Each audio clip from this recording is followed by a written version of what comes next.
Hello everyone, welcome back to the Master Flow Plumbing YouTube channel. Today we are actually back in our world headquarters bathroom here. This is actually one of my bathrooms. And we're going to go ahead and reset a toilet that actually has worked its way loose a little bit. It's got a little movement to it. And we're going to fix that today, and we're also going to go ahead and put a new wax ring on it. So we're going to kind of tell you if you have a toilet that leaks around the base of it, or has been leaking down through a ceiling or down into your basement or something like that, chances are it's probably a wax ring that's bad. This one doesn't have a wax ring that's bad, but we're going to show you how to deal with it if you do, because we are going to pull it, reset it, because once a toilet begins to rock like that, it's always a great idea to go ahead and reset that toilet. Okay, so the first thing we're going to do is remove this tank lid. We're going to kind of just set it off to the side. And then real quick, I'm going to talk about some of the things that we're actually going to need to do this project. Probably the first and foremost, a pair of nice rubber gloves or latex gloves, whatever you happen to find. This is always a good idea because of germs and whatnot. And let's face it, toilets are, well, they're kind of dirty at times. Although this one's usually kept pretty sparkling clean. Aside from our gloves, we got some spray cleaner. In this case, it's just Simple Green. We're going to use that to clean the floor underneath the toilet before we put it back in. We have a rag right here that is actually going to go with our caulk. We're going to actually just talk about that in this video. You guys will have to watch in a couple days for another video on the release on how to caulk a toilet. We're actually going to take advantage of that today to make a second video. So it'll be released a couple days after this one, and you'll be able to actually get a little more detail about caulking. And it won't just apply to a toilet, it'll apply to sinks and all kinds of other things too. We actually have a sink in here that needs to be recaulked also, but we're not going to do that today.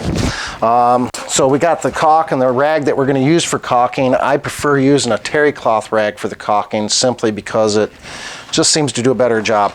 We also have wax rings. I generally will use this brand wax ring right here that's called Black Swan. It's called Swan Wax.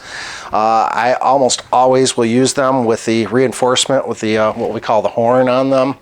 And the horn, if you look down inside of this, has a little plastic piece that's built into the ring. They just say it's reinforced, but what it really does, it kind of keeps that wax ring when you go to set the toilet, it kind of holds it in place so that it can't kind of squirt off to one side or the other and misalign as you go to set the toilet back in place.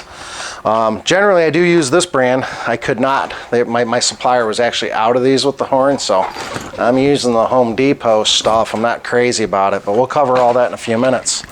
So we're going to kind of set that offside. We got some wood shims just in case we need to use that. That's used to actually kind of make sure that this toilet doesn't rock anymore. We can take up some of that if we have some imperfections in our floor. We have a saw that's going to be used for cutting off the bolts. The bolts are right here. Nowadays we use plastic bolts, most plumbers do, that I know anyways, for a couple of reasons. These plastic bolts are actually nice because they won't, if a homeowner, I mean typically a plumber won't do this, although we've all done it.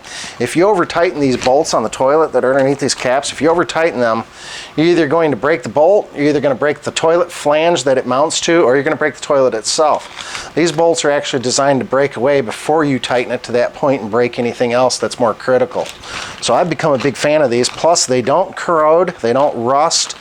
And 10 years from now, if I need to pull this toilet loose again, I'll be able to get these bolts off of there really easy. And they're also easy to cut off so we can get our caps back on. So that's a bolt. I don't think we need it here, but it's generally a good time to replace the supply line also that feeds it. Like I said, in this particular case, we just did this one a couple weeks back when we replaced the shutoff valve there. So I don't think I need to change that, but I would like to bring that up. That's usually something you'll want to do at the same time. You're also going to need a razor knife for cutting the caulk down around the base of the toilet. That's going to be one of the first things we need. We're going to need a scraper for scraping any wax or anything like that off of there.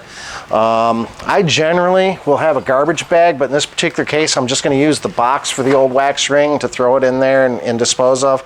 But I like the plastic scrapers for doing it on tile. You know, you can use this to get the old caulk off and the old wax, things of that nature. But the plastic ones won't leave little scratch marks on the tile. So I tried to just use those. And of course you got channel locks and a screwdriver. We're going to use those right away, and a plunger. So what is the plunger for? I'll show you in just a moment. So the first thing I'm going to do is I'm going to reach over here and I'm going to shut the water off to this toilet. Okay. It's also a great idea to have a towel to put down here, because the next thing we do after we shut off the water is we're going to go ahead and flush the toilet. We're going to let all the water out of it. It's going to make it lighter, and it's also going to make it so we don't make much of a mess. So once I let the water out of there, I'll generally reach up underneath here and we'll go ahead and take that supply line off. A little easier said than done in a cramped bathroom like this, but there we go. I've got that actually unscrewed right there. We're going to get a little water out of there. That's why there's a towel down here like this. And you can actually kind of take that and put it out of the way. I have OCD, like I've mentioned in other videos, so I kind of try to keep a clean work area as I go along.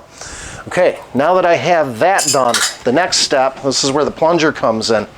These toilets have a trap. All toilets have a trap. That's what this curvature is that you see right there. That trap holds water so you don't get sewer smells to come back up through the toilet.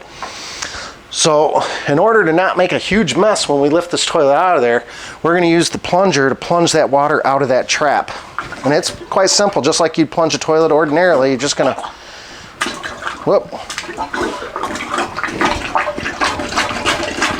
just going to give it a few good pumps like that, and that's going to help get that water out of that trap. We're going to set that plunger off to the side. We should not need it anymore. We can go ahead and close our lid, dry up our floor a little bit so we don't slip and fall. Next step we're going to do is we're going to take a sharp razor knife. And I don't think it's necessary on this toilet because this toilet's already rocking, but we're going to go ahead and we're going to score that caulk down there and cut it. Okay, and that's going to allow us to get this toilet loose relatively easy. So again, we're not going to talk about caulking too terribly much in this video. We're not going to show you how to caulk in this video, but we'll talk about it a little bit. Caulk is actually very, very important on the base of a toilet. And there are some do's and don'ts with it. The caulk that I do use for this it's an Odie brand. It's been called different things over the years, but it used to be Poly Seam Seal, and now it's Odie, but it's an adhesive caulk. This stuff is some of the best glue you'd ever want to use, as long as you give it about 24 to 48 hours to set up and dry. This is what actually usually keeps the toilet from coming loose and rocking. It's been my experience in the recent years. I don't know what changes have occurred in the caulking industry, but it seems like all the colored caulks, the white caulks and the almonds and stuff like that, for some reason, they just don't seem to last very long. You catch a shot of the sink right here along this edge right here, you'll see what I'm talking about. I did this one a while back in white, and it actually just peeled loose, and it needs to be redone, and it hasn't even been a year yet. This clear doesn't do that. It goes on white and dries clear, and I don't know if it's the color pigment that has caused a lot of these newer caulks to actually do that kind of thing, but it's a real shame because, I mean, they do look better when you use a colored caulk on them. So like on a white toilet, you can see we used the white here, and again, it failed. And it wasn't my fault that it failed. It was because of the caulking. It just seems to be how it's gone. So anyways, enough about the caulk. I know I was rambling on there a little bit about that. At this point right here, we're going to try to pop these caps loose, just like that. We're going to take them, set them off to the side. Whatever method you got to use to get these caps off, sometimes they're easier said than done. We're going to take that, set it off the side. Probably done with the screwdriver. We're going to get that out of the way. We're going to take our channel locks. Remember our channel locks we talked about in other videos. We're going to loosen up these bolts. And again, we're going to set them off to the side. Most important, you want to keep this piece right here for your caps. If you don't have that, you're going to end up having a tough time putting your caps back on. So generally what I do is I leave them on each side that they belong on, and I just kind of keep them out of the way. At this point, we are actually ready to lift this toilet out of here. So again, this is a small bathroom. My camera person is going to have to kind of walk backwards as I do this, and then we're going to reposition the camera person inside the tub so you can see the next step. So right here, I'm going to go ahead and just kind of make sure I'm loose. I'm going to pick it up, and I'm going to kind of crab walk this thing out, and then I'm going to set it right here on this cardboard. Very important you set it on the cardboard. So there might be wax on the bottom of it, and you don't want to get that all over your floor. Okay, let's go ahead and get stepped in here and get things all cleaned up and prepped and ready to put this back in. Okay, now that we've got our toilet out of here and kind of sitting out of the area, we're going to begin to prep the flange and the bolts and the wax. First thing I want to do real quick though is I want to go ahead and get rid of this old caulk on here. And as you can see, it's coming up real easy. I'm telling you, it's because that white caulk just does not stick very well. You can see in spots it does. And it's not because I didn't do it right. I cleaned my surface up real well before I did it. It's just been my experience over the last few years. This colored caulk, the white and the almond, and just about any other color other than clear, just does not do a good job of sticking anymore like it once did. So again, we'll cover that in the next video. I know we've talked about it a lot in this one, but it's that important where we're going to just kind of talk about it over and over. So I'm going to go ahead and discard with all this stuff right here. I'm going to get rid of these old bolts. Really nothing wrong with them anymore, but a lot of times it's a lot harder. Now folks, you can see why we need the gloves, okay? I'm going to go ahead and peel that off of there like that. Get that in our garbage bag there. Usually at this point, I usually like to go ahead and get my new wax ring on there, my new bolts, and then we're going to clean everything up and reset the toilet. Now, there's notches right here on this particular, this is an old house from 1951, and it's got an old cast iron flange. It's actually still fairly solid on here, but it doesn't have the conventional slots that you would normally see where you can actually put a bolt in.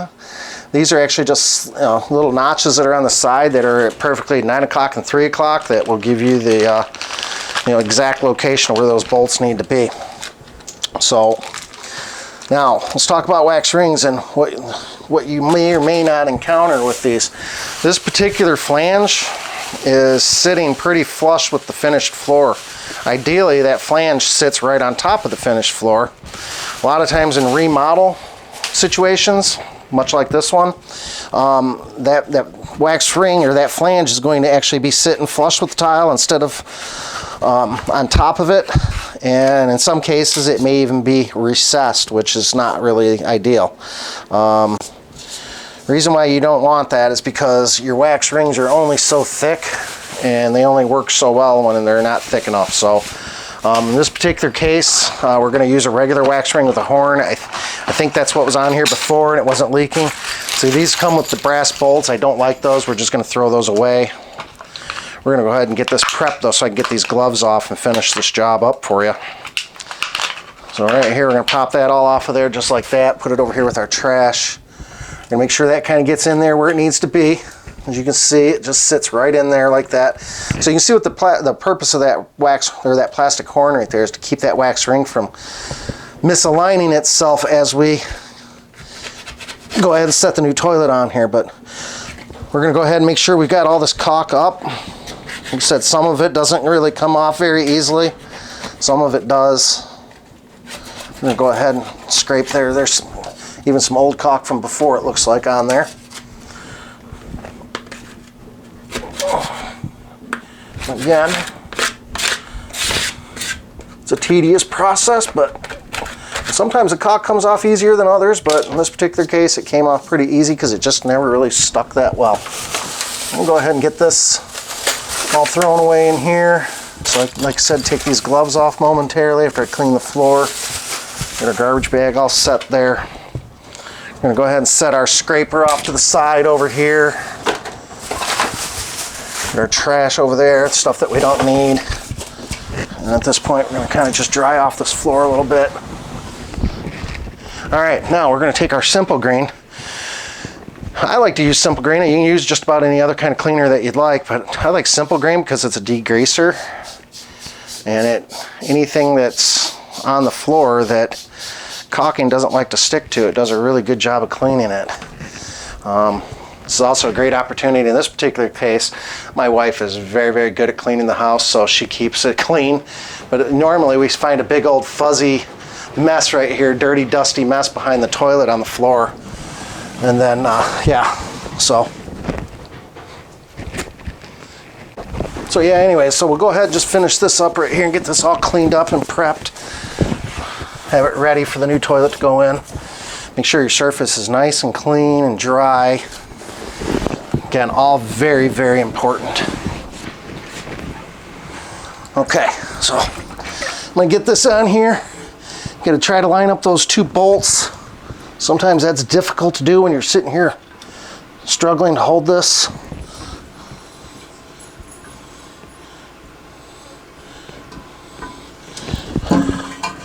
Sometimes you'll have to kind of reach in there with your hand on the side and get it. And there we go. Ideally, you want to go straight down on it. This particular bathroom is very, very small. It's difficult sometimes to line things up on it because of the size of the bathroom. As you can see, sometimes it makes a bit of a mess when you do this. Okay, folks, took a short little break there. We had to actually make sure everything was actually cleaned up. Again, a very small bathroom, not designed for a person and a camera person. So it's just how it is. So we've got our toilet set on the new wax ring right down there. We got our bolts all in there. We're gonna go ahead and finish things up. Before I actually like to bolt these down though, I actually always like to go ahead and get the water hooked back up to them.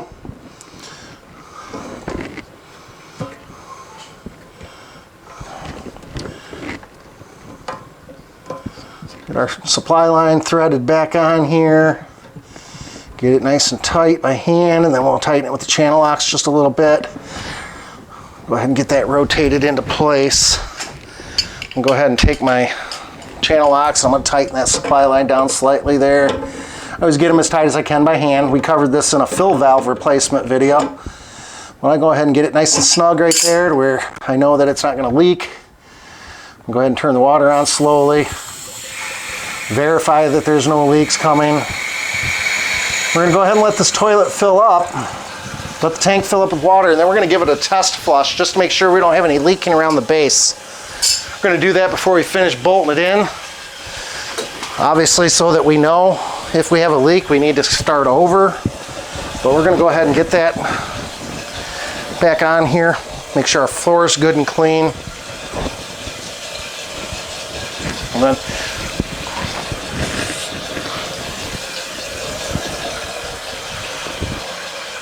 all right, so again, I don't have the bolts all on there yet and tightened down, but I'm gonna go ahead and give it a test flush. Just make sure I don't have any. A few moments later. What we're gonna do is we're gonna take these now. These are our bolt cap retainers. And there is usually writing on them that will say this side up. It's very difficult to see. I don't know if you can read that on there, but it does. It says this side up, and that's the side you want facing up. So you got one of those for each side, just like this. Get those on in place.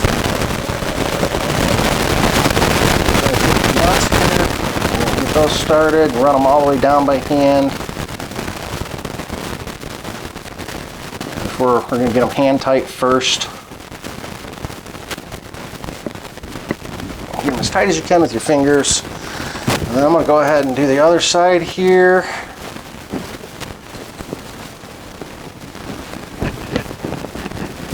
We're going to go ahead and get those snug down as tight as we can by hand. And then I'm going to check the toilet. And I can already tell this toilet doesn't have as much of a rock to it that it did before we started this project. And that's just hand tight.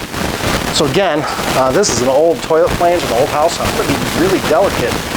The bolts are not what people think they are. Yeah, they hold the toilet, but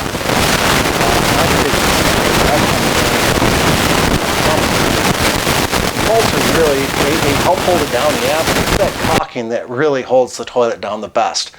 And again, we'll talk about the caulking in another video a little bit more in detail about when you should use it and when you shouldn't, because there are some situations, some floor types, like basically wood floors. If you have a hardwood floor in your bathroom, which is always a bad idea to have since it's a damp environment, wood don't like dampness very much. But if you have a hardwood floor in a bathroom and a toilet sitting on it, don't caulk it. And if you do, at least leave the back edge open so that it can breathe. Otherwise, that wood floor is just going to warp on you. So I'm going to go ahead and get these kind of snugged down here a little bit. I don't want to overdo it. And in this particular case, I don't need to cut the one bolt off. The other one I do. There's my caps. There's one right there. Small bathroom. My caps got kind of pushed up underneath. This cap will snap right on. This one, I think I'm going to have to probably cut that bolt off just a tiny little bit So you can do it with a hacksaw, you can do it with a Sawzall. I'm doing it with a little small Milwaukee hacksaw, it's called. We're just going to cut that little top of that bolt off right there, throw that away, snap our bolt on there. That's pretty much it, folks. We're going to go ahead and put our tank lid back on. Maybe give it one more flush just to verify everything's working good. Okay, now at this point we're going to talk about the shimming. This particular toilet does not look like it needs a whole lot right now. However, it did come loose before. So let's just say this toilet did have a little bit of a rock to it. You can actually use these wood shims like this. And they're perfect because they're tapered like this, like a wedge. And you can actually put them up underneath this, whatever spot you think it needs to stop it from rocking. Then you just snap it off there. Make sure it stays in there. Like that. And then actually you can do, it's usually opposite corners that'll help keep a toilet rock solid. Do another spot back there. You can see that worked out pretty well. That toilet's rock solid like that. It will not move. So that's basically wasn't the smoothest job in the world, and of course not since it's my bathroom and we're making a video on it, but it's just difficult in this bathroom because it's so small. But that's basically how to reset a toilet in a nutshell and some of the things that you should look for. And that's going to conclude today's video on how to reset your toilet. And we'd just like to always remind you, as always, keep the hot on the left and the cold on the right, and everything will be all right. You folks enjoy your day.